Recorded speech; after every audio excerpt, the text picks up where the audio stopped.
Donc, cher maître, honorable assistance, bonjour. Donc, aujourd'hui, dans cette thématique de pharmacie hospitalière oncologique, donc, un médicament très utilisé pour une pathologie, le corticosurrénalium, dont on a fait notre étude, dosage de la concentration plasmatique du mitotane, évaluation de ses effets indésirables, donc toxiques, à propos d'un cas. Donc le corticosurrénalium malin, c'est une tumeur rare, agressive, considérée par un taux de survie de 5 ans, inférieur à 15%, donc pour les métastasiques, donc pour les cas métastasiques. Donc la thérapie au mitotane constitue le traitement unique de choix, donc, pour cette pathologie. Et le taux de réponse objectif pour le mitotane a été rapporté dans des études prospectives ou rétrospectives entre 10 à 33%. Donc, le traitement à faible dose de 1 à 3 grammes de mitotane semblait être toléré par, bien sûr, à ces doses, variant aussi les dosages à forte dose de 6 à 10 grammes, avec bien sûr des effets toxiques sérieux. Donc nous présentons ici un cas de taux plasmatique toxique chez un enfant de 5 ans, traité avec bien sûr un régime faible dose au niveau du service d'endocrinologie de l'hôpital central de l'armée. Donc, une petite revue, le mitotane qui est un dérivé organochloré et qui est anciennement synthétisé en 1874, lui-même dérivé du DDT, donc un pesticide. Donc la première importante utilisation date de 1961, dans le traitement de la maladie de Cushing par, bien sûr, hyperplasie bilatérale des surrénales. Donc c'est un médicament qui est utilisé par voie orale, donc une seule forme, la forme comprimée.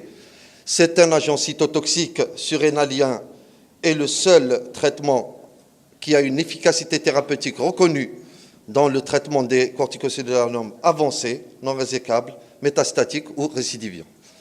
Donc il y a des arguments en faveur de son utilisation comme traitement adjuvant, bien sûr, après des corticosurrénaliums opérés.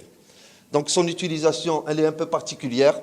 Donc chez l'adulte, elle est utilisée entre 2 et 3 grammes par jour, répartis en 3 prises, bien sûr, au milieu des repas, avec un repas riche en graisse, vu que la molécule est très lipophile.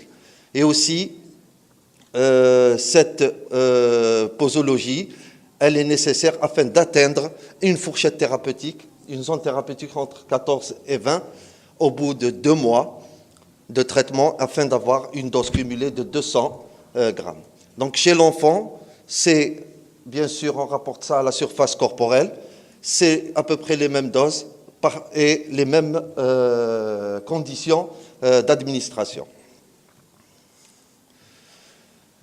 Donc il faut savoir que cette molécule lipophile, très lipophile, absorbée, donc après administration, il n'y a que 40% de la molécule qui atteint le niveau, qui est absorbée par le niveau intestinal. Donc elle est retrouvée dans la plupart des tissus, donc, et s'accumule surtout dans les tissus adipeux. 60% sont éliminés sans métabolisation au niveau des matières fécales, 10% dans les urines, 1 à 17% dans la bile, et un temps de demi-vie de 18 à 159 jours. Donc c'est une molécule qui séjourne dans le corps pendant 2 à 3 mois, un peu plus.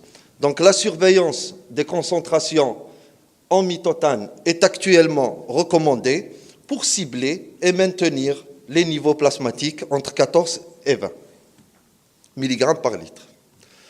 Donc, pour notre cas, donc c'est un enfant âgé de 5 ans qui est suivi au niveau du service d'endocrinologie pour un corticosurrénalium malin mis sous mitotane. Donc, 5 ans avec un poids de 21 kg.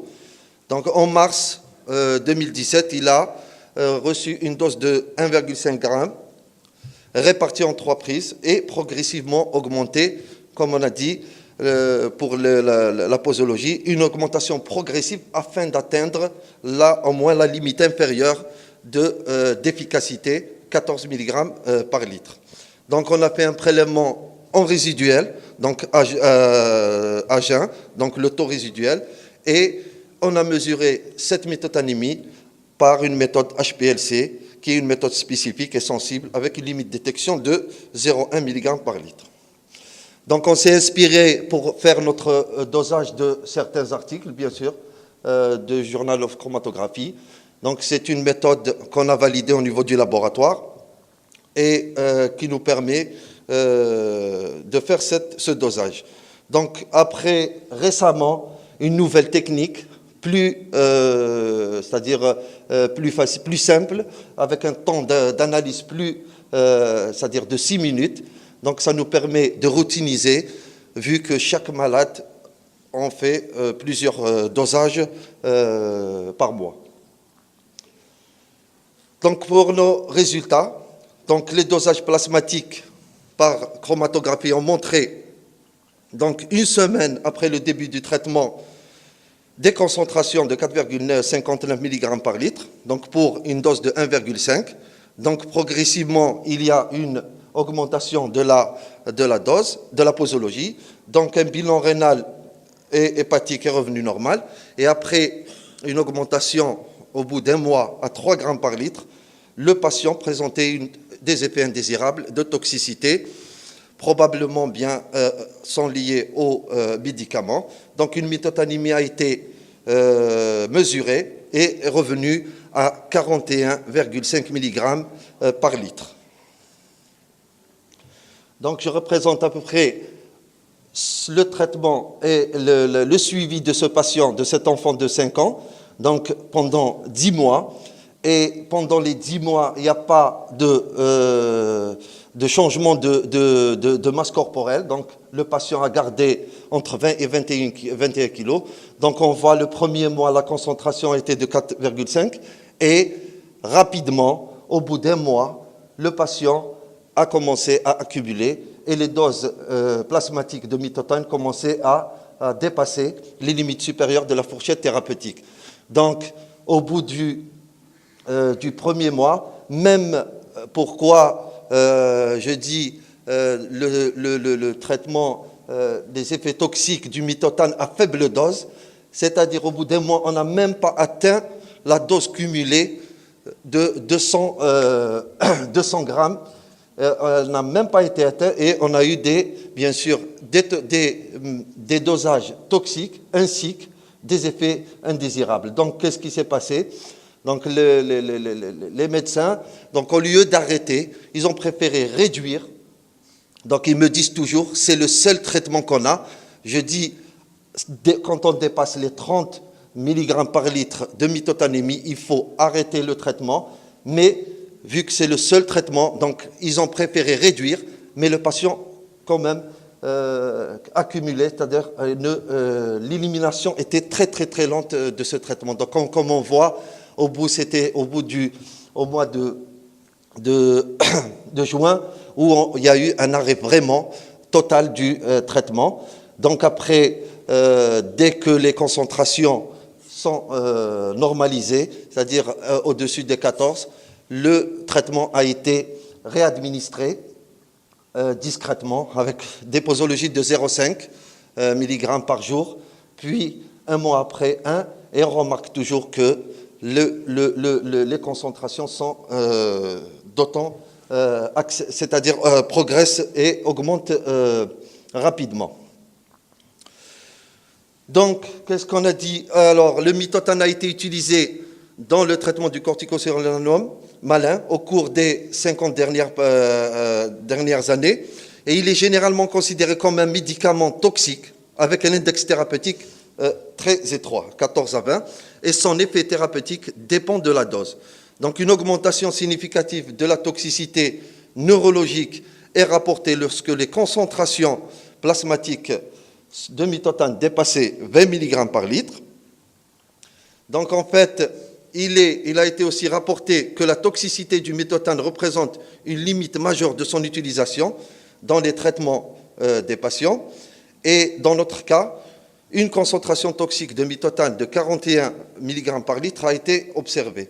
Donc, après arrêt du traitement, l'élimination est très lente, due bien sûr à son accumulation et ses propriétés lipophiles, donc accumulation dans les parties grasses. Donc, concernant aussi notre cas, donc après 10 mois de traitement et de l'instauration du traitement, les taux plasmatiques de mitotane sont très variables et n'ont pas cessé d'augmenter, même à faible dose. Donc, un ajustement de la dose fonction de la concentration plasmatique de mitotane est le meilleur choix pour atteindre la zone d'efficacité. La surveillance des niveaux de mitotane permet d'avoir des doses individuelles réduisant les effets toxiques. Donc on a parlé de traitement à faible dose.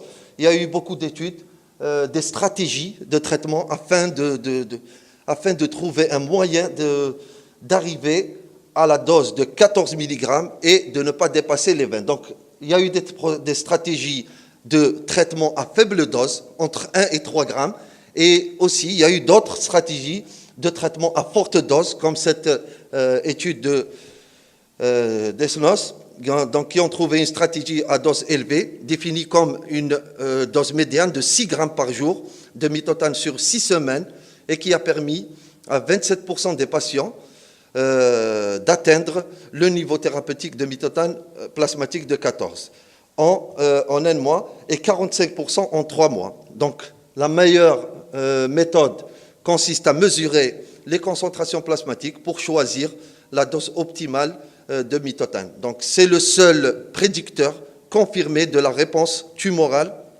et à la thérapie, bien sûr, du mitotane.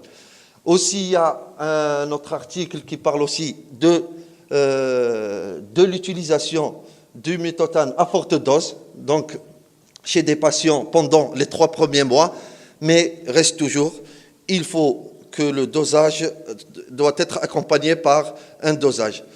Un autre article aussi qui a été élaboré afin de choisir à quel moment prélever, donc afin de mesurer cette mitotanémie. Donc c'est une étude court terme sur 8 heures et ils ont trouvé que pendant la journée, il y a une variation très importante des concentrations plasmatiques de mitotane et le meilleur moment de prélever c'était à jeun après 12 heures de la dose, donc après 12 heures d'une prise médicamenteuse.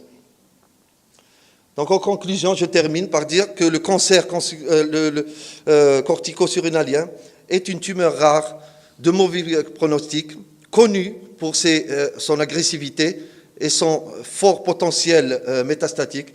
Donc, le traitement de référence en ce moment, c'est le mitotane.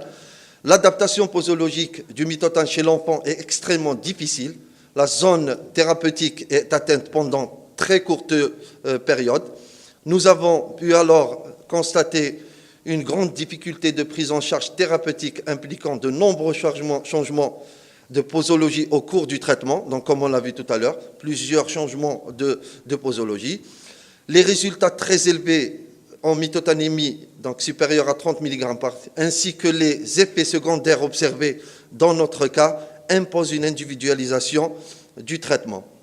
Donc la dose nécessaire est celle qui permet d'atteindre les concentrations sanguines de mitotane entre 14 et 20. Dans cette fourchette, les concentrations de concentration, l'efficacité du traitement est maximale et les effets indésirables sont mieux contrôlés. Nous pouvons que souligner l'utilité de la surveillance thérapeutique du mitotane par la présence des critères suivants: vulnérabilité intra- et interindividuelle, index thérapeutique étroit, existence de méthodes de dosage bien sûr appropriées et spécifiques, et une relation pharmacodynamique et pharmacocinétique en termes bien sûr de toxicité et d'efficacité. Je vous remercie pour votre attention.